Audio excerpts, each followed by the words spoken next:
머리와 장관을 삼은지라. 입다가 미스바에서 자기의 말을 다 여호와 앞에 아르니라. 아멘. 우리 옆에 분들 보시면서 인사 나누시겠습니다. 주님의 평화가 함께하기를.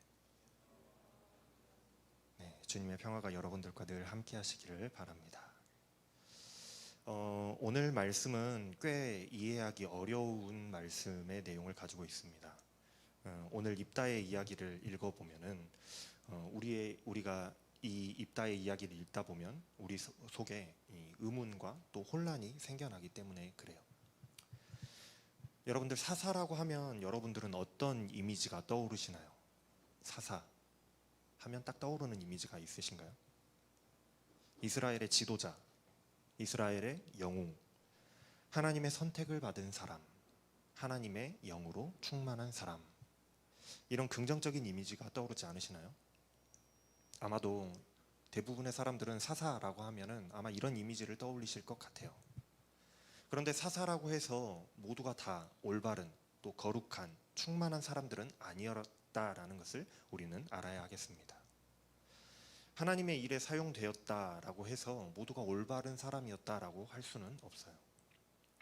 사사 입다나 삼손과 같은 사사를 보면은 우리가 알 수가 있어요. 방탕한 삶을 살았던 사람이 삼손이었잖아요. 우리가 사사기에서 입다의 이야기를 읽어보면은 성경이 입다에 관해서 뭔가 좀 부정적으로 기록하고 있다라는 느낌을 받게 됩니다. 한번 오늘 여러분들 집에 가셔서 입다 이야기를 쭉 읽어보세요. 뭔가 부정적이다라는 생각이 들 겁니다. 전체적인 분위기가 그래요. 일반적으로 학자들이 이 입다에 대해서, 사사 입다에 대해서 하는 평가는 가장 냉혹하고 비정한 그런 사사였다라고 평가하곤 합니다. 왜냐하면 이 사사의 입다의 행적을 살펴보면 그렇거든요. 에브라임이 자신에게 찾아와서 따졌다고 해서 42,000명이나 되는 에브라임의 족속의 사람들을 죽여버려요. 이 42,000명이라는 이 숫자는 모든 사사들이, 지금까지 있었던 모든 사사들이 이방 적들을 죽였던 그 숫자보다 더 많은 숫자였다고 합니다. 그러니까 더 많은, 적들보다 더 많은 숫자의 동족을 죽인 거예요. 기드온도 이 입다와 똑같은 일을 겪었지만 기드온은 일처리를 이런 식으로 하지 않았거든요. 오히려 자신을 낮추고 그들을 달래줘서 그들의 길을 살려줘서 보냈어요. 근데 입다는 다 죽여버렸다는 거예요. 뿐만 아니라 입다가 유명한 가장 큰 이유는 바로 자신의 딸을 번제로 드렸기 때문이잖아요. 그게 가장 입다의 유명한 이야기잖아요. 그만큼 잔혹하고 비정했던 사람이 바로 이 입다라는 사람입니다. 물론 입다를 굉장히 긍정적인 인물로 해석하려는 학자들도 많이 있습니다. 그러나 입다의 이야기에서 성경이 기록하고 있는 이 전체적인 느낌을 볼 때에 입다는 긍정적인 사사는 아니었던 것 같아 보여요. 긍정적이지는 않아 보입니다. 자, 그러면은 입다가 도대체 어떤 사람이었는지 우리가 오늘 한번 살펴보도록 하겠어요. 또다시 이스라엘이 하나님 앞에서 악을 행했습니다. 이방에 수없이 많은 그 우상들을 섬기면서 하나님을 버렸다라고 기록하고 있어요. 그래서 이번에도 여지없이 하나님은 이스라엘을 징벌하십니다. 블레셋 사람들에게 또 암몬 사람들에게 넘겨주셨어요. 이스라엘이 또다시 고통 가운데서 살아가게 되죠.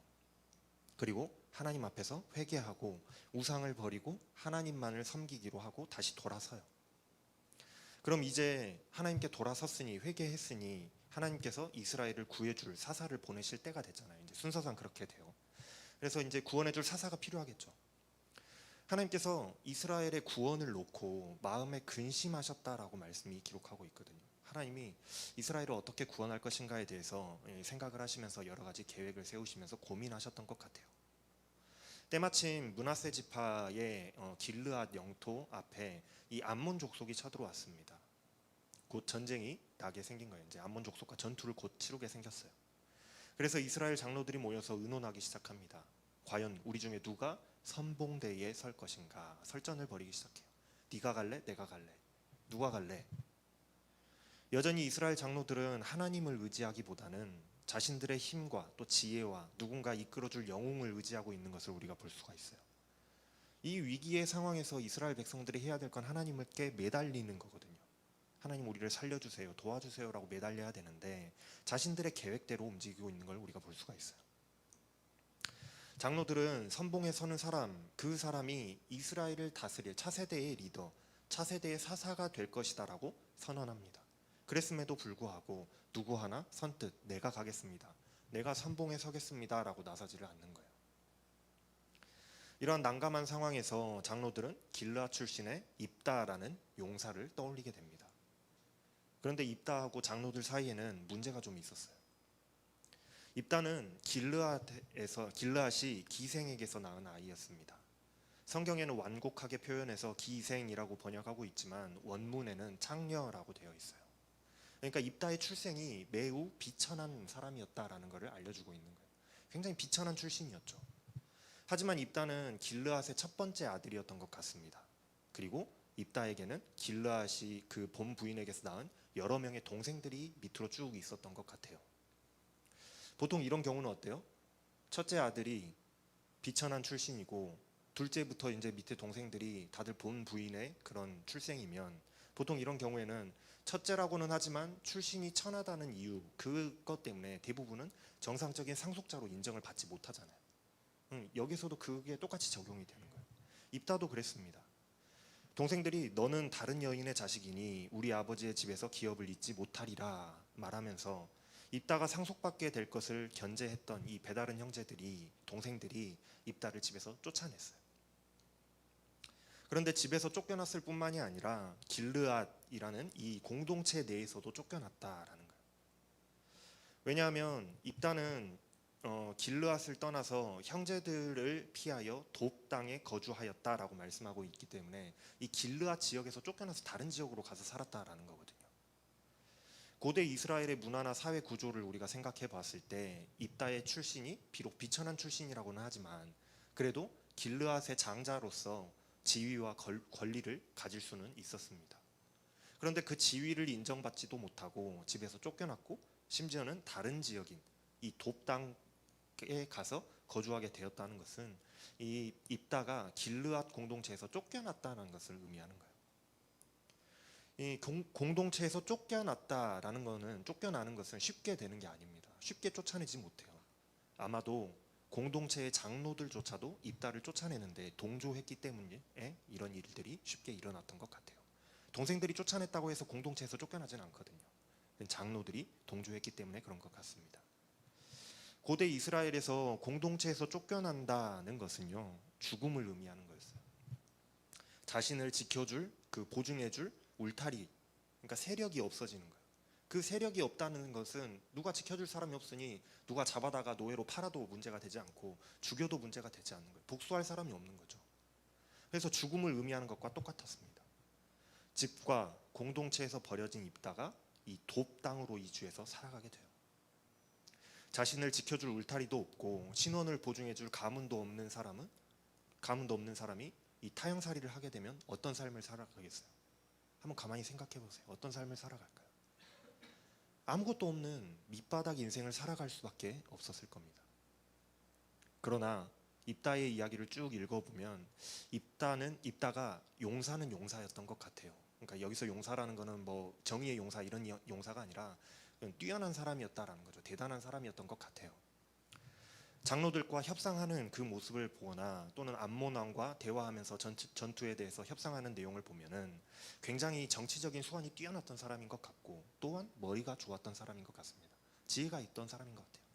그것뿐만이 아니라 전쟁과 전투에도 굉장히 능한 사람이었던 것 같아 보여요. 그러니까 용사죠, 말 그대로. 비록 아무것도 가진 것 없이 쫓겨나서 타향살이를 하게 되었지만은 이런 비범한 능력을 가지고 있는 입다의 주변에 사람들이 모여드는 거예요. 사람들이 막 모여들었습니다. 그런데 성경은 이 모여든 사람들을 뭐라고 표현하냐면 잡류라고 표현을 합니다. 잡류. 이 잡류라는 단어는 두 가지 의미를 가지고 있어요. 첫 번째는 모든 것을 잃어버린 아무것도 없는 사람. 그러니까 모든 삶의 기반을 잃어버린 사람이죠.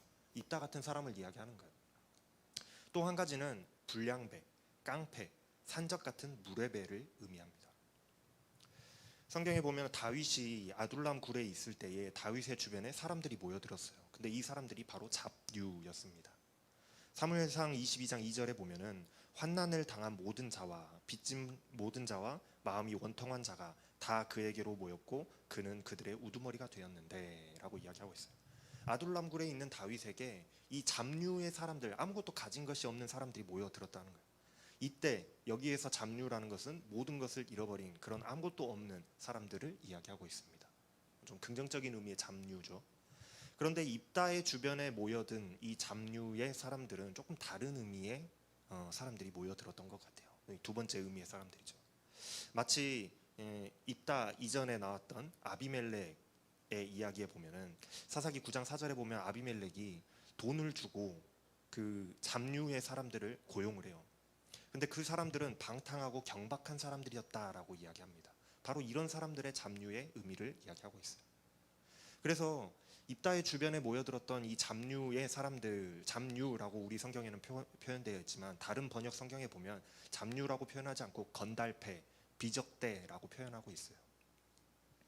아마도 입다와 같은 처지에 놓인 그런 사람들이 하나둘 모여서 이 무력 집단을 형성한 것 같아 보여요. 갈 곳 없고 가진 것 없는 그들이 믿을 수 있는 게 뭐겠어요? 자신의 주먹과 자신의 폭력밖에는 없는 거예요. 그렇게 건달처럼 살아가던 이들이 하나 둘씩 모여서 하나의 패거리를 만들었던 것 같아요. 그런데 그들이 모여든 것이 누구냐면 용사의 자질을 가지고 있는 이 입다를 중심으로 뭉쳤으니 그들의 세력과 무력이 곳곳에 소문이 날 정도로 굉장히 엄청났던 것 같아요.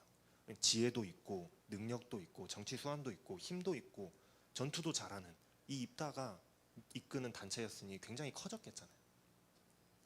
이러한 이유로 장로들이 그 암몬과의 전투에 앞서서 우리에 앞서 선두에 설 사람으로서 입다를 생각하게 된 거예요. 자기들하고 관계가 좋지 않지만 지금으로선 방법이 입다밖에 없다라고 생각을 한 거죠. 길르앗의 장로들이 입다를 데려오기 위해서 돕당으로 찾아옵니다. 우리가 암몬 자손과 싸우려고 하는데 네가 와서 우리의 장관이 되어달라라고 부탁을 하죠. 여기서 장관이라고 하는 것은 장군을 의미합니다. 여기서 우리는 한 가지 주목해봐야 될 것이 장로들이 입다에게 제안한 지위가 장군이라는 거예요. 사실 자신들이 처음에 자신들끼리 그 내부적으로 이야기할 때에는 조건이 우두머리였잖아요. 이스라엘의 지도자를 놓고 이야기를 했었단 말이에요.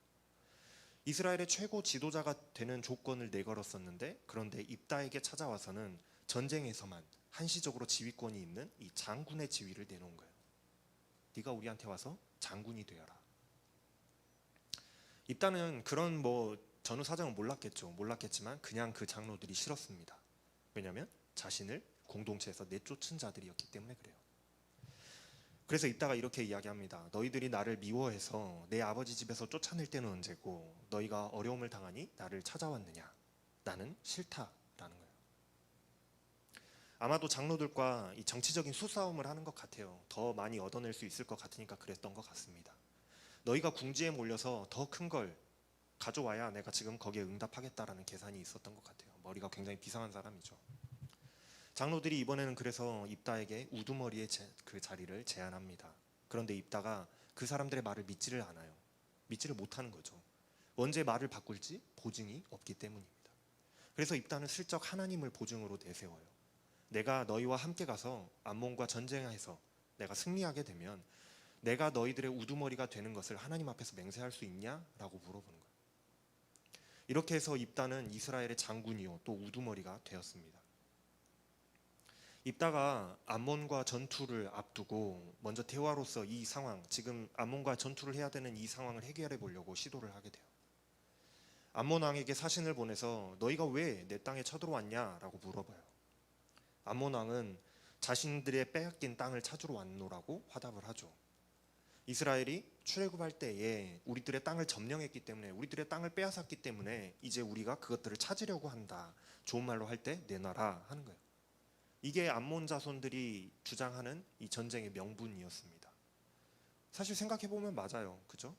이스라엘이 그 암몬 자손들이 살고 있는 그 땅에 쳐들어와서 그 땅을 차지했거든요. 그러니까 어떻게 보면 맞는 말이에요.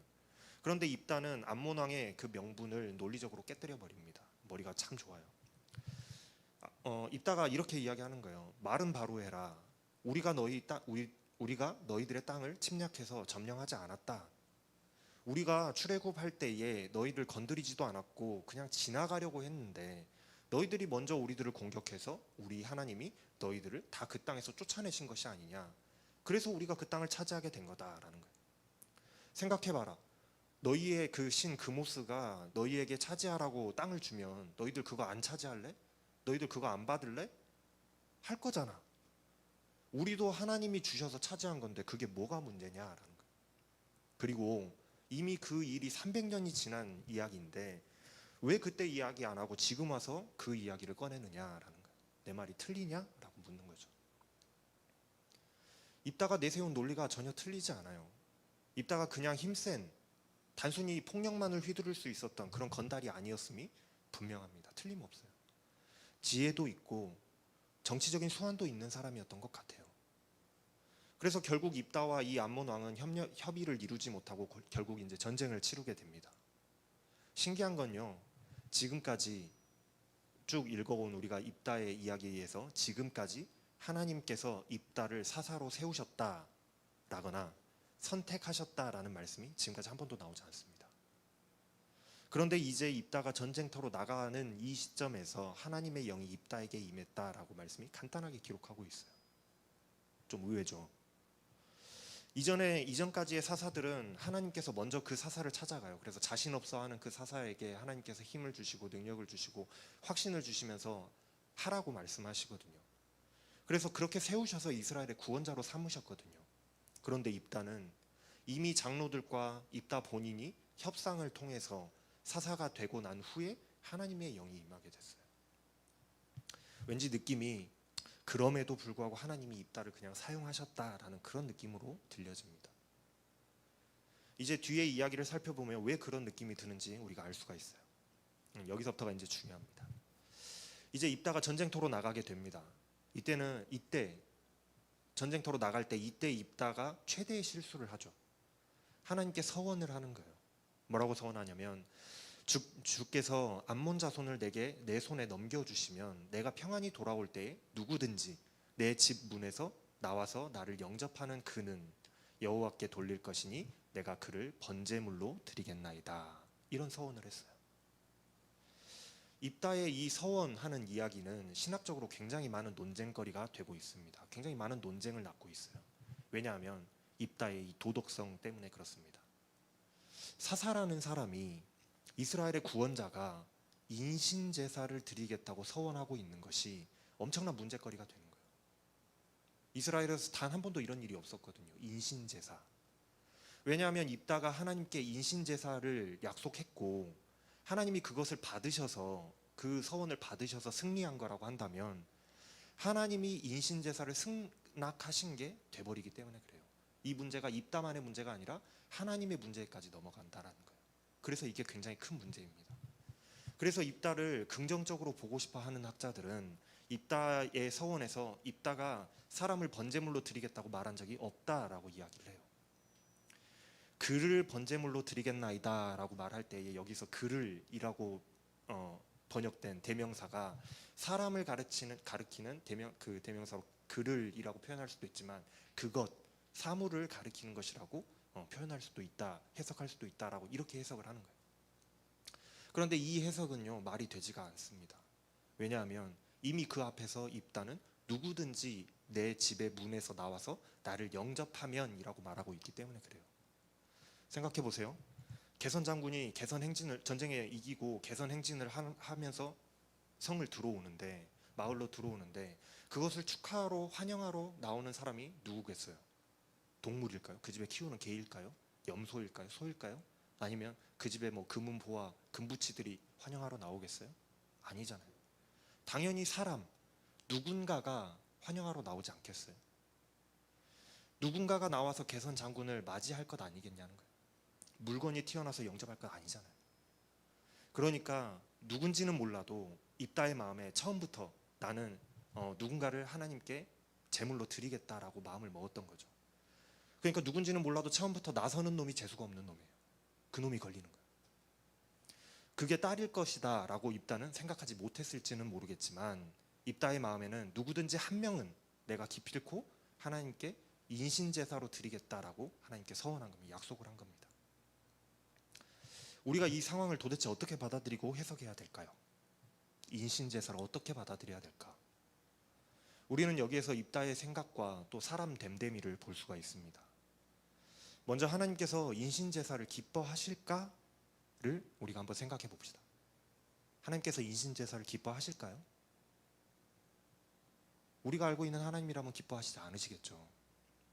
하나님께서는 인신 제사를 싫어하십니다. 이건 명확하죠. 이건 정확합니다. 그래서 레위기 18장 21절에서는 하나님께서 이렇게 말씀하세요. 너는 결단코 자녀를 몰렉에게 주어 불로 통과하게 함으로 네 하나님의 이름을 욕되게 하지 말라. 나는 여호와니라. 이렇게 말씀하신단 말이에요.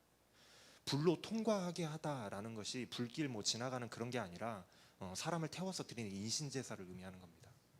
절대로 인신 제사를 드리지 말라고 말씀하고 계세요. 레위기에서. 그것은 하나님을 욕되게 하는 것이라고 규정하십니다.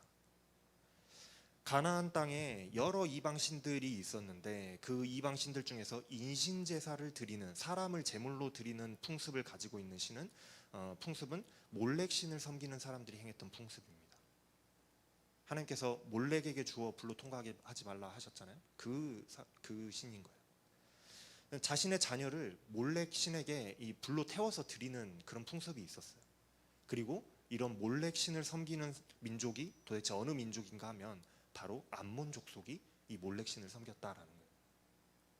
지금 입다는 암몬 족속과 전쟁을 하러 나가는 길입니다. 그런데 암몬 족속의 몰렉 신에게나 행하는 인신 제사를 조건으로 내걸면서 하나님께 딜을 하고 있어요. 입다가 하나님께 딜을 하고 있다는 거예요.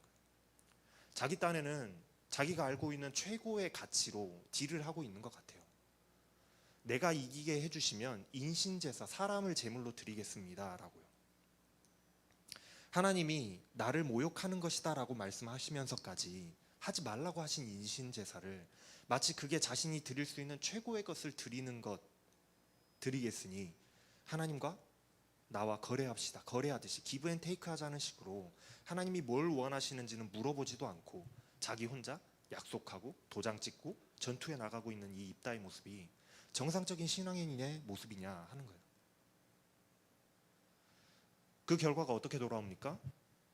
자신의 무남 동료 외동딸이 처음으로 자신을 환영하는 사람이 되어버리잖아요.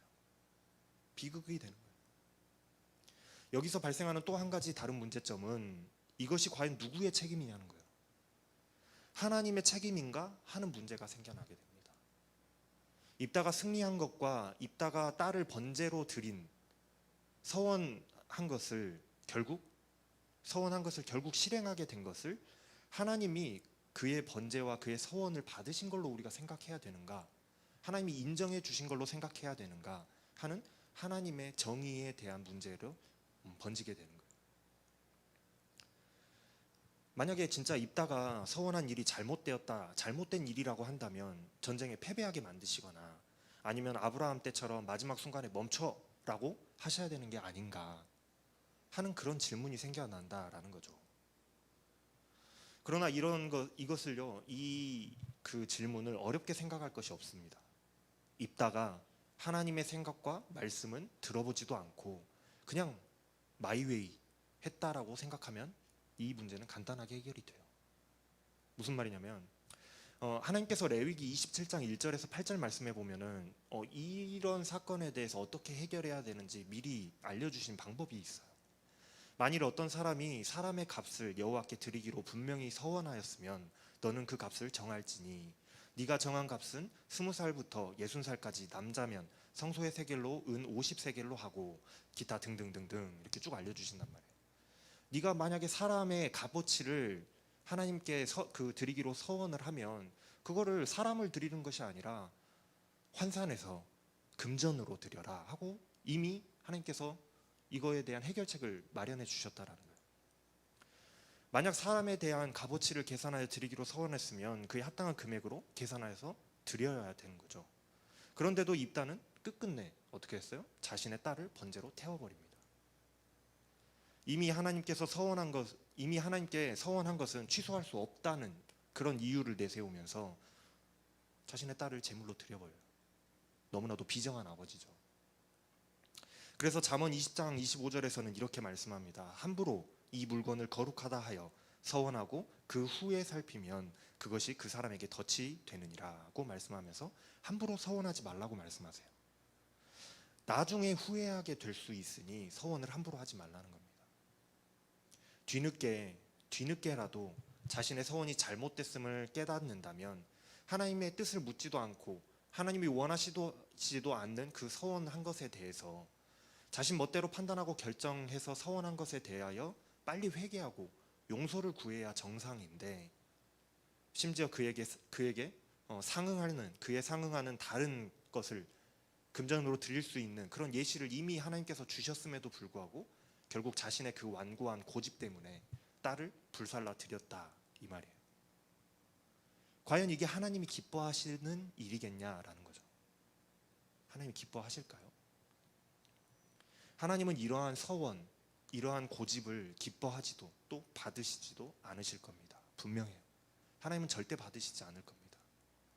물론 딸을 번제로 드림을 실행했는가에 대해서도 여전히 그 다양한 의견들이 많이 있어요. 어떤 학자들은 성경에 보면은 그 딸이 죽었다라는 그 말이 없는 그런 성경 사본들이 있기 때문에 번제로 드린 것이 아니라 성전에서 평생 봉사하면서 살게 했다라고 이렇게 돌려서 해석하는 사람들이 덜어는 있습니다. 우리 성경에는 이제 죽었다라는 말이 있거든요.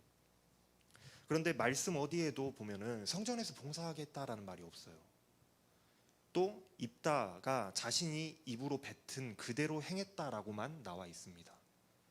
입다의 서원은 분명히 이렇게 이야기했거든요. 누구든지 번제로 드리겠다라고 했기 때문에 인신제사를 드린 것이 오히려 더 맞다라고 봐야 되겠죠. 그래서 입다의 이야기는 우리에게 많은 혼란을 주는 거예요. 아니, 어떻게 사사라는 사람이, 하나님의 사람이라는 사람이 하나님이 싫어하시는 인신제사를 드릴 수가 있는가? 아니, 어떻게 하나님께서 인신제사를 허락하셨는가? 그것을 받아들이셨는가에 대한 문제가 생겨난다라는 거예요. 지금까지 성경의 어느 곳을 찾아봐도 유래를 찾아볼 수가 없는 그런 사건인 거죠. 하나님은 단 한 번도 인신제사를 원하신 적이 없어요. 이 경우는요, 아브라함의 경우와는 분명히 다른 겁니다. 하나님께서 이삭을 드리라고 말씀하신 것은 아브라함의 믿음을 시험해 보시기 위해서 아브라함이 가장 애지중지하는 것을 한번 내놔봐라 라고 말씀하셨던 거지, 이삭을 인신제사로 받아가기 위해서 하나님께서 그것을 이삭을 드려라 라고 말씀하셨던 게 아니거든요. 분명히 달라요.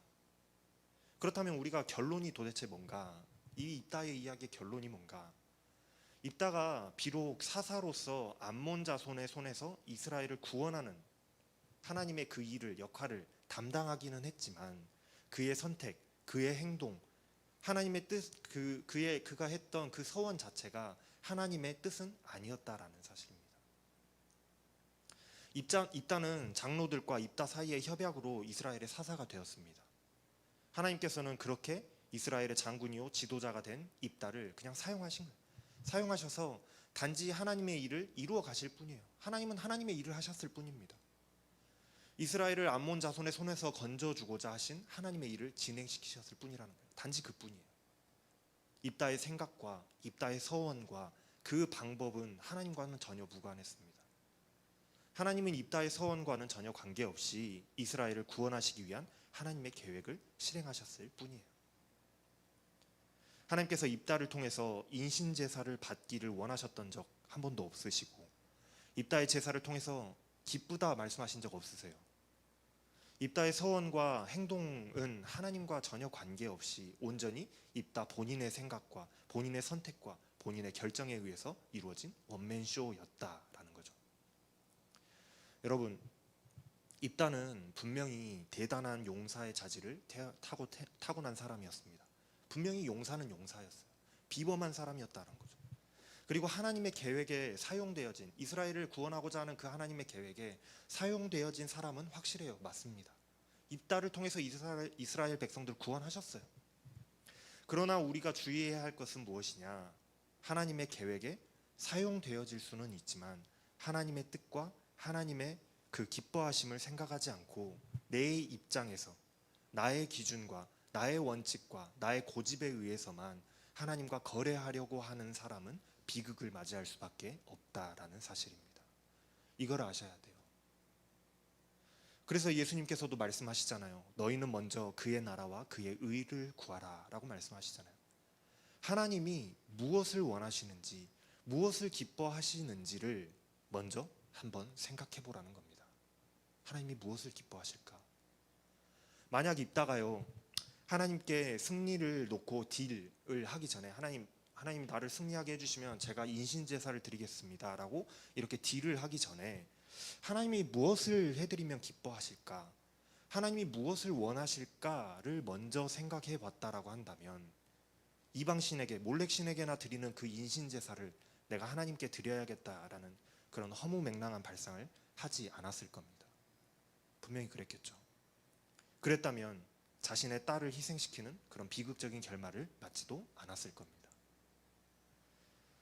여러분, 우리는 먼저 고민을 합시다. 어떠한 일을 하기 전에 우리가 먼저 서원하고 내가 뭔가를 하나님께 드리겠다고 결정하기 전에 하나님이 무엇을 기뻐하실지를 먼저 우리가 한번 고민해 봅시다. 그리고 하나님께 물어보십시다. 우리가 누구에게 선물을 하려고 할 때에도 대충 물어보잖아요. 뭐 받고 싶어? 뭐가 필요해? 어떤 걸 주면 좋을까? 라고 물어보잖아요. 내가 모르면. 알고 있으면 사주면 되는데 모르면 물어봐요. 하나님께도 물어보시게요. 한번 물어보자고요. 하나님 무엇을 기뻐하십니까? 무엇을 제가 해야 될까요? 내가 어떻게 하는 것이 하나님을 기쁘시게 하는 일일까요? 물어보자는 거예요. 우리가 하나님께 먼저 묻는다면, 하나님께 질문한다면 하나님께서는 분명히 우리에게 말씀해 주실 겁니다. 무엇을 기뻐하시는지 말이에요. 나는 인신제사를 기뻐하지 않는다고 말씀하실 거예요. 나는 그거 말고 네가 나한테 헌신하는 걸 기뻐한다. 이렇게 말씀하실 거라는 거죠. 우리가 먼저 하나님께 묻고 그 다음에 일을 할 때에 또 묻고 또한 서원할 때에 우리의 사역과 우리의 서원은 절대로 실패하지 않는 하나님이 기뻐하시는 길이 될 줄로 믿습니다. 그러니 우리가 모두가 다 하나님께 무엇을 기뻐하실까를 먼저 고민하고 질문하며 그렇게 나아가는 여러분들이 다 되시기를 바랍니다. 기도하겠습니다. 하나님, 우리가 무슨 일을 할 때에 하나님의 생각과 또 무엇을 원하시는지, 무엇을 기뻐하시는지를 묻지를 않고 그저 내 생각, 또 내가 원하는 것, 내게 이렇게 해주시면 하나님 제가 무엇을 드릴게요 같은 그런 조건들을 많이 하나님께 내걸었던 것을 돌아봅니다. 하나님, 먼저 하나님께서 무엇을 기뻐하시는지를 고민하는 사람, 무엇을 원하시는지를 먼저 놓고 기도하는 사람이 되게 하여 주시옵소서. 그래서 우리의 선택이 하나님을 기쁘시게 하고 나의 유익이 되는 선택이 그런 선택을 할 수 있는 사람들이 다 되게 하여 주시옵소서. 이 모든 말씀 우리 주 예수 그리스도의 이름으로 감사하며 기도합니다. 아멘. 일어나셔서